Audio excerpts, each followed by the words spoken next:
Immigrer ou rester en Afrique, les amis? Ça, c'est une question qui revient le plus souvent. Les gens se demandent, est-ce que je reste en Afrique ou est-ce que je voyage? Je viens ici vous répondre à travers 5 inconvénients à voyager et 6 avantages à venir. Pour toi qui es connecté ici aujourd'hui, évidemment, tu as eu à écouter les multiples vidéos de Philippe Simo qui parlaient du fait que rester en Afrique, parce que l'Afrique c'est l'avenir, l'Afrique c'est quelque chose de magnifique, et je pense également qu'il a donné plusieurs raisons à rester en Afrique. Donc on va revenir un peu dessus. Restez connectés jusqu'à la fin parce que je crois que cette vidéo va te permettre de prendre des bonnes décisions pour ta vie, parce que voyager c'est une grande décision que ça ne se fait pas au hasard. Donc reste connecté, abonne-toi à la chaîne, partage la vidéo autour de toi. Et si tu ne me connais pas, bien sûr, je suis Anastasie Kadi. J'accompagne la plupart du temps des femmes à se lancer dans les affaires. Pour toi qui es immigré, tu es au Canada, tu aimerais faire des affaires à côté de ton boulot, nous sommes là pour te tenir la main et regarde comment tu génères des revenus extraordinaires. Sur cette vidéo, on partage des astuces, des business pour te permettre vraiment d'aller quelque part dans la vie. Donc, s'il te plaît, abonne-toi et ensemble, on va faire un long parcours au cours de cette vidéo. Tu pourras prendre des bonnes décisions pour ta vie. N'oublie pas, abonne-toi. Sans plus tarder dans cette vidéo, je vais vous lire un texte qui va un peu nous mettre dans le contexte de ce que j'ai envie de dire par là. Donc ici, il s'agit d'un monsieur qui a écrit à Philippe Simo et il disait: en fait, je suis un tout petit commerçant qui se débrouille à peine, mais mon petit business me rapporte 12 millions de francs CFA par année. Mais j'ai des amis qui sont en aventure au Canada et qui ne cessent de m'encourager à partir là-bas. La vérité, c'est que je ne peux pas leur dire mon revenu pour le moment, tandis qu'ils ne cessent de m'encourager. Alors, Monsieur Philippe Simo, je ne veux pas risquer pour abandonner mon business ou ne pas partir serait un regret pour moi demain. Aidez-moi à prendre une bonne décision. Ça, c'est le message du monsieur qui a envoyé à Philippe disant que son business lui rapporte 12 millions de francs par année. Donc, si on veut bien calculer, ça fait 1 million de francs CFA par mois. Écoutez bien. Maintenant, ce qui se passe ici, c'est quoi? Je l'ai dit, je vais vous donner 16 inconvénients à voyager et 6 avantages à voyager également. Au sortir de là, vous allez prendre de bonnes décisions qui vous conviennent, ok?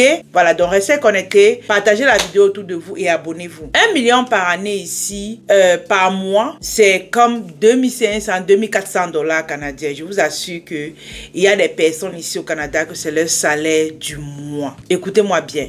Donc, je vais entrer en profondeur lorsque je vais entrer dans les 5 inconvénients à voyager. Donc, stay tuned et on va démarrer notre belle vidéo parce que je dois vous parler aujourd'hui et de façon sincère. Le premier inconvénient ici que vous deviez mettre en pratique, c'est que lorsque tu voyages, le salaire qu'on a ici n'est pas toujours très élevé, les amis. Donc, pour rebondir à l'histoire du monsieur, c'est que lorsque tu as 1 million de francs CFA au pays, ok, en Afrique, ça veut dire que tu peux mieux vivre. Vous comprenez? Ça, c'est en termes de bénéfices, je suppose. Tu peux mieux vivre. Parce que ici, par exemple, tu as 2500 ou 2400 dollars le mois. Ton loyer seul, c'est presque 1500 dollars. Faisons les calculs ensemble. Soit 1000 dollars si c'est moindre. Parce que tellement les loyers sont coûteux que l'épicerie, c'est presque 600 à 700 dollars. Donc, quand je parle d'épicerie, avec tous le petit déjeuner, le déjeuner, tout à l'intérieur, tu es presque à 600, 700 dollars. Maintenant, au niveau de le paiement de tes immatriculations, paiement du permis, paiement des sanctions que tu vas avoir, tout ceci peut te remonter comme à 300, 400 dollars. Les amis, parfois à la fin du mois, celui qui touche 2500 ou 2400 dollars, il n'a presque rien comme épargne. Vous allez voir, les gens vivent sur crédit, même la voiture qu'il a, c'est sur crédit.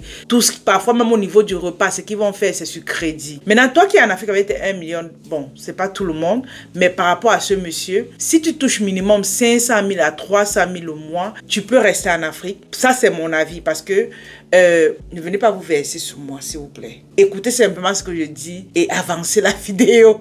Je vous connais déjà. Vous allez me dire que avec 500 000 francs, on ne peut pas vivre en Afrique. Je vous dis que même avec 3 000 ou 4 000 dollars ici, tu ne peux pas bien vivre comme en Afrique avec tes 500 000. Je vous dis ce qui est vrai. Nous sommes ici, nous voyons ce qui se passe et on peut vous dire les vérités. Donc, si tu as un minimum de 300 à 500 000, vraiment reste en Afrique parce que il y a plus d'avantages à rester là-bas, ok? Donc, pour ce monsieur, si je vais lui répondre, c'est que avec ça, vraiment, qu'il reste en Afrique. Parce qu'en cours d'année ici, il y a plusieurs personnes, ils n'ont même pas épargné 1 million. Je vous assure, ils n'ont même pas épargné 1 million en fin d'année. Donc, juste pour dire que c'est un bon salaire, il peut rester en Afrique avec, ok? Le deuxième inconvénient à voyager ici et qui revient le plus souvent aux bouches de ceux qui sont en Occident, c'est que la famille n'est pas proche. Tu t'éloignes de ta famille. C'est-à-dire, cette chaleur-là, ça nous manque vraiment beaucoup. Tu vois, tu as laissé ton parent, c'est ta maman, c'est ton papa. Je vous assure que c'est pas facile. Il y a des gens qui vont me dire ici que c'est pas grave si on va pour chercher l'argent. Je vous assure que tu vas chercher l'argent, mais ce côté-là va beaucoup te manquer. Donc, le côté familial, le fait de se séparer de sa famille est un gros inconvénient au niveau des voyages. Le troisième inconvénient ici qui dérange beaucoup lorsqu'on est en voyage, pour nous qui sommes surtout ici au Canada, il fait très très froid, les amis. Bientôt, nous serons en novembre, l'hiver. Je vous assure, il fait froid. C'est pas évident. C'est vrai, on s'habille chaud, mais c'est un moment très triste pour plusieurs. Il n'y a plus de balades, il n'y a plus de sorties, il n'y a vraiment plus d'amusement. Les gens sont toujours, même dans les bus, les métros, tu vois, les gens ont la face triste, tout le monde est, parfois la peau elle est blanche. Raison pour laquelle je vous invite, pour mes mamans qui me suivent au Canada, n'oubliez pas de prendre votre gamme d'Anushka. Ça va vraiment vous hydrater pendant cette période-là. C'est une marque vraiment de produits de qualité haut de gamme. Je vous assure, prenez ces produits. Et même pour toi qui es hors du Canada, ces produits également sont faits pour vous. J'ai suivi la vidéo d'un YouTuber, il disait, il aime tellement le Canada, mais quand l'hiver approche, il tombe malade. Donc, le fait de penser que l'hiver va arriver, il tombe malade. C'est un Africain et il dit parfois que ce n'est que ça qui le pousse à rentrer. Donc, imaginez un peu le degré de cette ampleur d'hiver là. Mais je vous assure, en dehors de ça, tout va bien. Comme quatrième inconvénient à voyager, surtout pour ceux qui veulent venir au Canada ici, il y a une chose que vous devez savoir, il y a tellement de sanctions et de devoirs. Et tout ceci est financier. Financier dans le sens où, lorsque tu as des sanctions, par exemple, tu as mal traversé la route, la police t'a vu, tu vas payer. Dernièrement, j'ai été, voilà, carrément, j'étais au volant et puis je voulais gérer mon GPS et tout. La police m'a rencontré avec le téléphone en main. Madame garé, j'ai garé, sanction, $580, presque $600 les amis, que j'ai payé comme ça. C'est-à-dire, tu travailles pour payer les sanctions. Je connais une autre sœur, la sœur Nina Beauté. Récemment, elle avait presque les factures de $1000 à payer en termes de sanctions. Imagine que tu gagnes combien pour payer ce genre de montant tout le temps. Tu as mal garé ta voiture ou tu as garé une voiture, on a dit 2 heures de stationnement, tu as dépassé de 1 minute carrément, tu payes la sanction par rapport à ça. Tout le temps, les gens sont en train de payer les sanctions. Ça fait mal parce que à la fin, les sanctions, c'est pas des petits montants. C'est pas des petits montants en fait. Vous voyez? Donc, ça fait que c'est frustrant. Vous comprenez? Et voilà, mais on a appelé à payer, sinon tu auras un mauvais dossier. Parlant des devoirs financiers ici, chaque année, par exemple, tu dois payer comme ton permis de conduire, ta plaque d'immatriculation. La mienne, par exemple, on est à presque $400. L'année, chaque année, tu dois payer ta plaque d'immatriculation, tu dois payer ton permis. C'est pas évident. Il y a plusieurs, les assurances obligées d'assurer pour dans certains domaines, c'est pas évident. Vous voyez un peu. Donc, juste pour dire quoi, il y a des sanctions, il y a des devoirs financiers et on doit respecter cela comme à la lettre. Donc, si c'est quelque chose que tu trouves normal, qu'on va venir payer comme vous, parce que c'est ce que vous dites souvent, on va venir payer comme vous. Pas grave, mais je suis juste en train de vous dire ce qui t'attend et par la suite, tu pourras comme te positionner. C'est bien, le pays est bien, mais il y a tellement de choses qui frustrent tellement. Le cinquième inconvénient que je vais partager avec toi ici, qui fait que vraiment le voyage, c'est quelque chose vraiment qui énerve et moi-même ça m'énerve, c'est que tu ne trouves pas nos repas que vous connaissez là. Ce n'est pas... Tu vas trouver certains, mais c'est pas tout. Tu vois? Et même la manière de faire, la manière de préparer, les condiments de ça, c'est pas la même chose. Ouais, un peu. Et lorsque tu trouves, même si tu veux manger africain, c'est très coûteux. Je dis c'est très coûteux. Mais parfois on se dit, ok, on travaille pourquoi? On mange, mais tu vas saigner. Donc au niveau des aliments, les prix sont vraiment très élevés, mais on fait avec et il y a certains aliments qu'on ne voit même pas. Par contre, quand tu es en Afrique, vraiment, tu manges de tout. Vous allez me dire que la nourriture, c'est pas un problème. Je connais vos mots. Je connais ce que vous allez me dire, mais je vous dis quand même que vous allez arriver, si vous n'allez pas tout trouver, et même ce que vous allez trouver, ça serait très, très, très coûteux.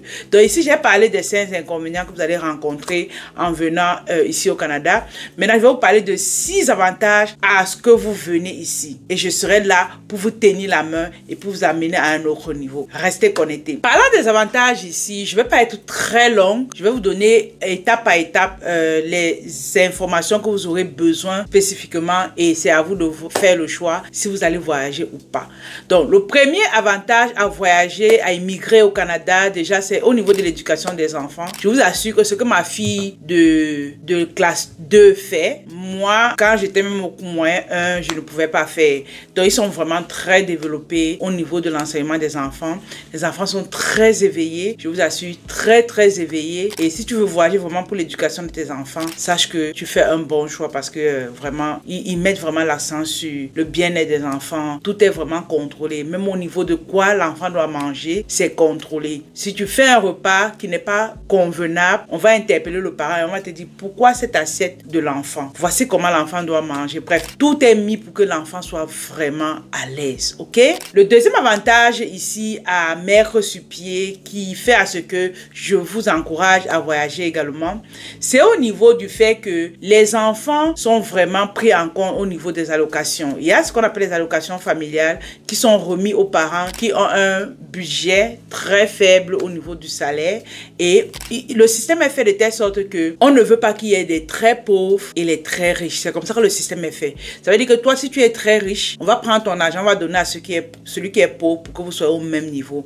Raison pour laquelle ici, ça c'est un conseil que je vous donne, lorsque vous avez un certain salaire, quand c'est très élevé, l'idéal pour vous serait d'avoir une entreprise et de vous positionner comme entreprise et aller travailler comme prestataire dans certains, que d'être employé. Parce que plus tu es employé, plus on va te couper tellement d'impôts et ça va vraiment te limiter. Donc soyez des entrepreneurs à un certain montant et derrière, vous aurez plus de profit. Et vous connaissez, quand on est entrepreneur, les impôts sont coupés au niveau, lorsque tu as fait les bénéfices. Maintenant, il peut arriver que tu dépenses tous tes bénéfices ou tu laisses juste une partie. Ce qui va se passer, c'est quoi? C'est que à ce niveau, on n'aura pas à te couper trop d'impôts. Par contre, quand tu es salarié, on te coupe plus d'impôts avant que tu ne reçoives ton salaire. En fait, c'est ça la différence. Raison pour laquelle il faut bien penser lorsque vous avez certains salaires. Ok? Donc, les allocations ici, c'est vraiment pour ceux qui ont un bas revenu et on va prendre à ceux qui ont un haut revenu. On va faire une certaine équivalence et c'est comme ça que ici au Canada, il n'y a pas trop de pauvres. Vraiment, il n'y a pas de pauvres. Le troisième avantage ici, c'est que lorsque tu viens en Occident, particulièrement au Canada ici, il y a une très bonne connexion Internet. Et la très bonne connexion Internet fait à ce que tu peux faire des recherches à toute heure. Les gens sont instruits, les gens sont développés, les enfants sont développés parce que la connexion, elle est vraiment speed, le prix est bon, tout, vraiment, même lorsqu'on fait des vidéos comme ça, lorsqu'on fait des lives, il n'y a pas trop de problèmes de connexion. Et ça qui limite parfois certaines personnes en Afrique, ils se disent que on ne peut pas évoluer normalement parce que la connexion est vraiment basse et c'est pas évident. Vous comprenez? C'est pas évident, je comprends. Voilà. Donc, les amis, jusqu'ici, dites-moi déjà dans les commentaires quelle est votre vision. Est-ce que vous comptez immigrer au Canada ou rester en Afrique? C'est vrai qu'il y a des personnes encore qui, eux, ils n'ont pas l'intention de voyager. Hein. Donc, si tu es parmi ces personnes-là, laisse-nous dans les commentaires et dis-nous également qu'est-ce que tu en penses de le message que j'ai lu au départ concernant le monsieur qui a 12 millions l'année. Qu'est-ce que tu en penses de ça? Le quatrième avantage ici qui fait que je peux te recommander de voyager également, c'est le côté santé. Le côté santé, c'est bien. Et pour ceux qui ont la résidence permanente et les citoyens, c'est carrément, c'est presque gratuit. Gratuit. Mais l'inconvénient à ce niveau quand même, c'est que lorsque tu vas à l'hôpital, si c'est pas très urgent là, tu vas patienter. Il y a des gens qui ont... Il y a un monsieur, j'ai suivi une vidéo, il dit il a fait 27 heures à l'hôpital. Ça veut dire qu'il est arrivé à l'hôpital et il a même dormi. Vous comprenez? Pour qu'on le reçoive seulement au niveau de la consultation. Il y a des gens qui vont faire 8 heures, 12 heures, ce n'est que ça. Donc sinon, le côté gratuit, tu vas à l'hôpital, tu accouches, c'est gratuit. Par contre, ceux qui n'ont pas ces statuts-là peuvent être dans presque 25 000 $ qui vont payer pour pouvoir avoir la santé. Vous voyez un peu. Donc, juste vous dire que c'est une bonne chose. Et voilà. Donc, le côté santé. Le cinquième avantage qui fait à ce que je peux te recommander ici de voyager, c'est vraiment au fait que tu as un bon salaire. Ça dépend vraiment de ton niveau d'études. C'est pour ça qu'on dit, si tu arrives ici, dépendamment de tes études, si tu peux rentrer à l'école pour aller chercher ce qui est encore plus haut, parce qu'il y a ce qu'on appelle des grilles tarifaires au niveau des salaires. Si tu as un baccalauréat, le baccalauréat ici, c'est un diplôme d'études universitaires ici au Canada. Donc, imagine que tu as un baccalauréat et qu'une personne vient avec le AEC, c'est également un autre type un autre style de certificat. Tu vois que celui qui a le baccalauréat et celui qui a le AEC, même si vous avez les mêmes compétences au niveau du travail, ce qui va se passer, c'est qu'on va payer celui qui a le bac plus que toi. Donc, c'est écrit que si tu as l'AEC, voici ce que tu touches. Si tu as le bac, voici ce que tu vas toucher. Vous voyez un peu, c'est un peu classé comme ça. D'où, allez chercher si vous voulez gagner vraiment gros au niveau du salaire, allez chercher vraiment les diplômes qui ont un niveau également de salaire très élevé. Donc, je vous invite ici vraiment à y penser, d'aller à l'école pour augmenter vos connaissances et avoir des bons salaires. Donc, si tu as un bon diplôme, tu as un bon salaire aussi. C'est ce qui est très, très, très bien ici. Ça, c'est le 5e avantage. Voilà, à venir ici en Occident. S'il vous plaît, abonnez-vous à la chaîne. On va passer au 6e, mais abonnez-vous, partagez la vidéo autour de vous. Vous avez vu, je vous ai donné tellement de contenu dans une seule vidéo. Parfois, je ne sais pas, mais j'ai voulu que vous écoutez cette vidéo vraiment de façon claire et par la suite, vous prenez une très, très bonne décision. On a également parlé de l'éducation des enfants. Les amis, s'il vous plaît, je vais vous dire une chose dans cette vidéo, c'est que prenez des bonnes décisions pour vos revues. Ok? Donc, le 6e avantage qui je peux vous conseiller de voyager ici, c'est vraiment que lorsque tu es en Occident, ici au Canada, et que tu as une bonne idée de business, que tu as une bonne idée d'entreprise, le gouvernement est prêt à t'accompagner. Je vous assure, il y a des subventions, il y a des entreprises qui sont spécialisées juste pour accompagner les entrepreneurs. C'est quelque chose de waouh. Je dis de waouh. Tu peux aller avoir 60 000, 50 000, jusqu'à 80 000 de subventions. Oui, ici au Canada, par exemple, on a Futurpreneur, qui est un organisme qui accompagne vraiment les entrepreneurs qui ont des bonnes idées à se mettre sur le marché. Il suffit de faire un business plan vraiment de qualité et tu as ton prêt. Tu vois un peu. Donc, c'est vraiment important de savoir cela. À côté également, facilement, tu peux avoir, si tu as une bonne cote de crédit, tu peux avoir des banques qui vont t'accompagner. Ça veut dire qu'ils peuvent te donner des prêts, tu vois. C'est vrai, tout ceci est remboursable. Ce n'est pas gratuit, c'est remboursable. Mais sachez une chose, c'est que l'idéal, c'est d'avoir même d'abord ce cash-là et par la suite, tu pourras rembourser si tu es un bon entrepreneur à succès. Donc, en fait, c'est ce que je voulais partager avec vous. Les 5 inconvénients à voyager et les 6 avantages à voyager également. Je crois qu'au cours de cette vidéo, tu as écouté et prendre les bonnes décisions pour ta vie. Parlant des subventions et des prêts des banques, je pourrais revenir, c'est quelque chose qui vous intéresse, je pourrais revenir en détail sur ce sujet, mais il faut te signaler dans les commentaires en me disant qu'Anastasie revient là-dessus et je vais revenir. Et je saurai que tu es arrivé à la fin de cette vidéo. Maintenant, pour tous ceux qui nous regardent, n'hésitez pas, si vous avez des questions, mettez dans les commentaires également. Et pour tous ceux qui veulent qu'on travaille ensemble, qui veulent se lancer dans le business en ligne, dans le e-commerce, dans l'infoprenariat, n'hésitez pas, contactez-nous. Et pour ceux qui veulent utiliser nos produits de beauté, n'hésitez pas, nous avons des savons pour vous donner l'éclat, nous avons des huiles, voilà, pour venir vous donner l'éclat également. Donc, n'hésitez pas. Contactez-nous et on va vous accompagner. Notre formation e-commerce a démarré ce 27 septembre. Et pour ceux qui aimeraient participer, n'hésitez pas, laissez-nous un message également. On va vous tenir la main étape par étape pour vous amener à un autre niveau. Merci encore à tous ceux qui ont écouté la vidéo. On se dit à une autre vidéo. Est-ce que ce style de contenu vous plaît aussi long ou vous préférez les contenus courts? Laissez également dans les commentaires et on se dit de l'autre côté. Bye bye.